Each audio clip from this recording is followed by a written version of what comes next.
accused in a shooting spree inside a local church's chicken restaurant was convicted of first-degree murder today. That shooting left one woman dead. She was the store manager, and two of her co-workers were wounded. ABC 10 News anchor Mary McKenzie has the reaction to the verdict from one of the survivors. Albert Blake really showed very little emotion, and that is something that one of his surviving victims spoke about after the verdict was read. He was found guilty on all 5 counts, including a first-degree murder charge for Maribel Ibanez, as well as 3 attempted murder charges for her co-workers, and a charge of child endangerment, a 12-year-old girl who was in line in front of Blake when he opened fire that night. And one of those surviving victims spoke afterward. I'm so happy because all the damage that he did to us, everything has to pay. It's been almost 2 years since Maribel Ibanez was killed at the church's chicken restaurant in Otay, Mesa, where she was a manager. She was 28 years old.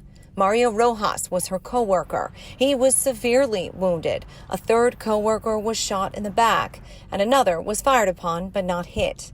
Prosecutors said during the trial that back in November of 2019, Albert Blake tried to use a counterfeit $100 bill to buy food, but he was denied that night by Ibanez. They said Blake left, went to his car, and returned inside to open fire. He was later arrested the same month in Tennessee.